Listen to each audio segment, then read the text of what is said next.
mystically charged witch. My name's Octavia, and this is Witchcraft Wednesday. This is a channel where we talk about all things related to witchcraft, occult, paranormal, paganism, all that stuff. And if those are the topics that you are interested in, please hit that subscribe button and the notification bell so you can be notified when I upload a new video.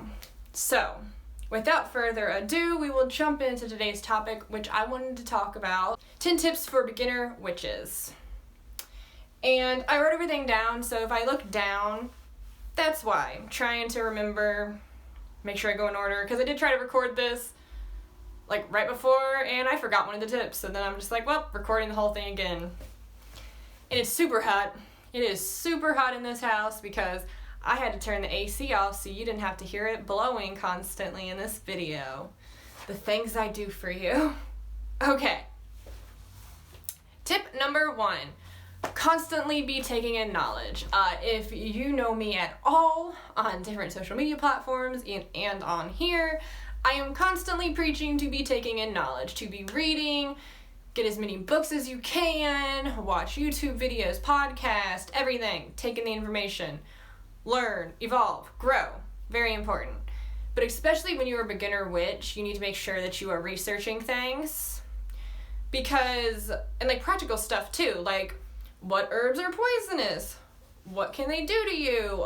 What crystals can be in the sunlight? What crystals are water soluble? What is safe to be around animals if you have pets? Just because you can really hurt yourself or your animals or ruin stuff that you've gotten if you are not careful and you've not researched the thing. So make sure to research. The next is grounding. Grounding is very important. I'm not going to talk too much on grounding. There's tons of other videos on it. There's tons of videos on YouTube about it. You can find tons of information about it. If you want my own take on it, my own little tips, or if you just want to come here and listen to me yammer on about grounding, then let me know in the comments and I'll make a video on it. But it's important. Make sure you learn how to do it. Make sure you're practicing it, especially before you go into a meditative state, before you're doing some spell work, anything related to your witchcraft, to make sure that you are grounding beforehand. It is a way to center yourself and make sure to give yourself a connection, connect yourself to the earth, to the physical plane, just ground yourself.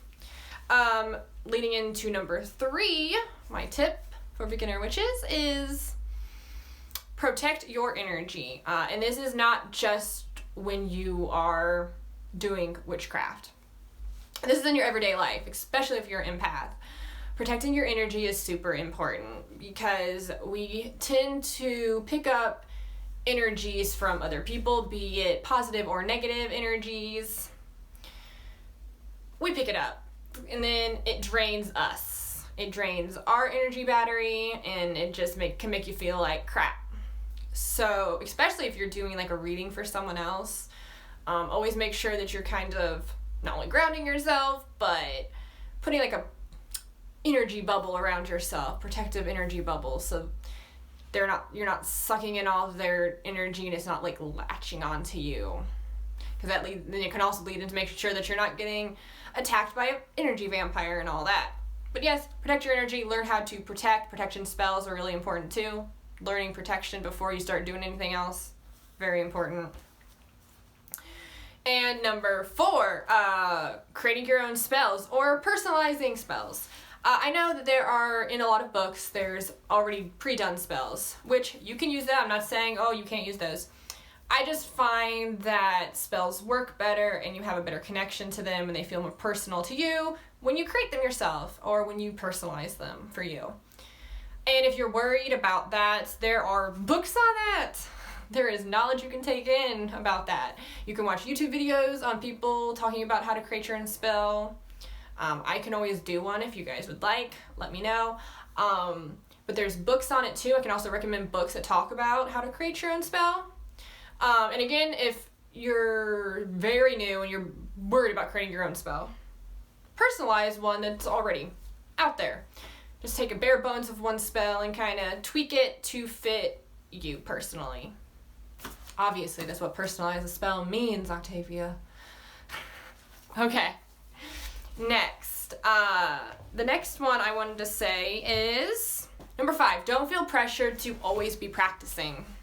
Sometimes we get in a funk and we just don't feel like doing anything that week or day or month. And it doesn't make us not a witch. It doesn't make us bad witches. It just makes us human and going through shit.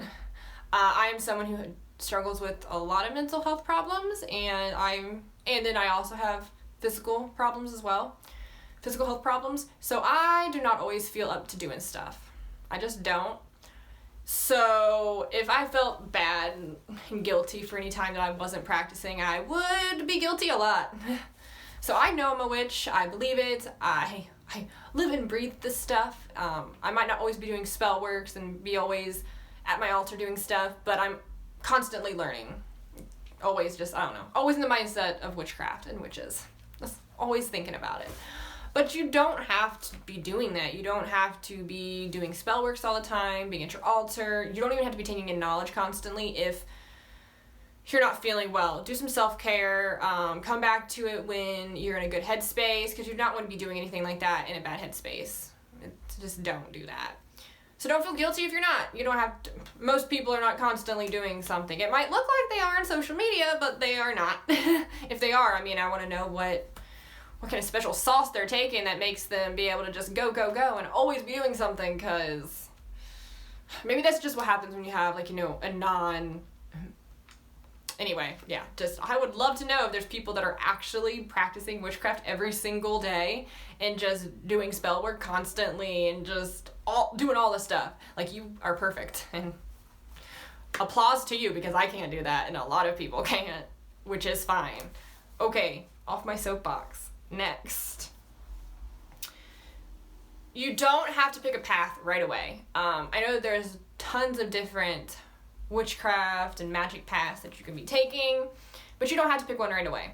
I actually would recommend you not to, because there's so many things to learn, and it's kind of good to have just a general knowledge and a general basis before you pick a specialized path to go down. And also, as I have mentioned a lot, your path is constantly evolving, your journey is constantly changing. I don't know any witch who's been practicing for a while whose path is the same. Don't know any. I don't know any that where their path when they first started is the exact same as it is right now.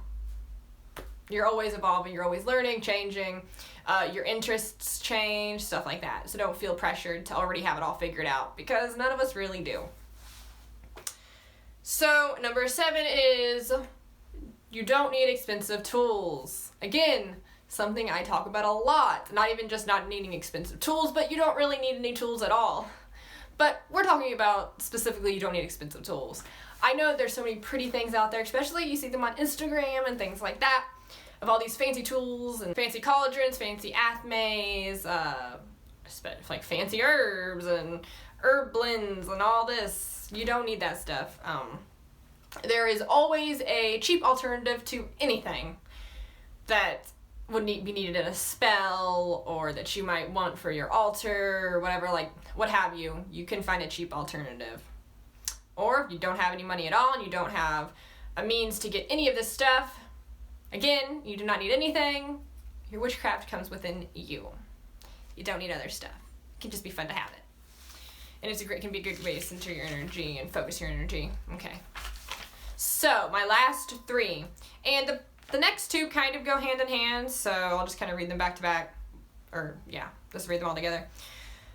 Talk to more experienced witches. That can be a great way to get some, personal experiences and more IRL experiences.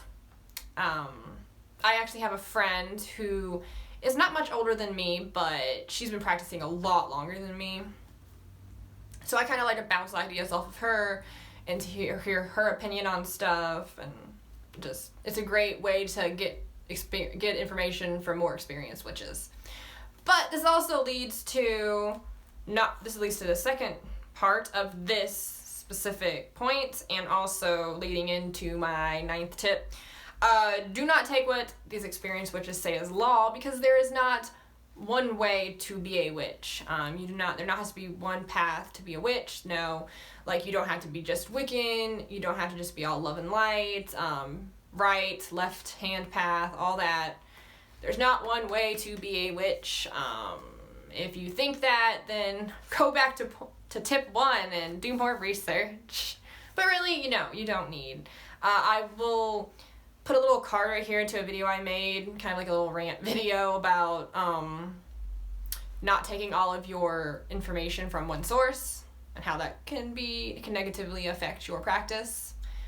But yeah, not just one way to be a witch. Make sure you're taking it, but getting tips and information from more experienced witches, but knowing that there's not just one way, and that while they may be more experienced, we are all human, so personal opinions leak into practices. Just does.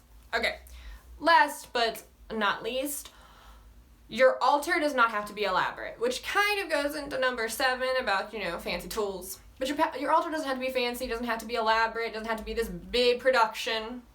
You don't need like a super huge table with all this stuff. You don't need to have it set up all the time. Your altar can just be on a windowsill. It can be on an end table, on a shelf, in a drawer, in a box. I feel like that's the start of a what is it? What is that? What are those books?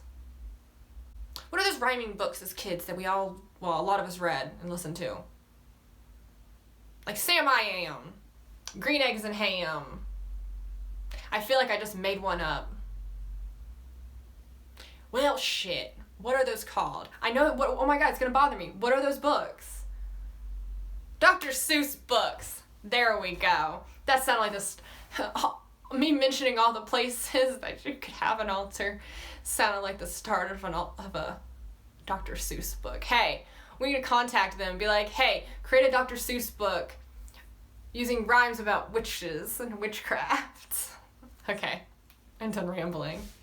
But really, that's the point. That's just, your altar doesn't have to be fancy. There's the end point. So there's my 10 tips. I'll do like a quick run through without my ramblings to wrap up the video. So, it was constantly be learning, taking in information and knowledge, grounding yourself, protecting your energy, creating your own spells or personalizing spells, not feeling pressure to be constantly practicing witchcraft. You don't have to pick a path straight away. You'll always be evolving. You don't need expensive tools. Talk to experienced witches. One way is not the only way, and altars don't have to be elaborate. So there are my 10 tips for beginner witches. If you enjoyed this video, please like, comment, subscribe, share, all that stuff. Those are free ways to support the channel and let me know that you are enjoying this content. It's just very nice. Please do that.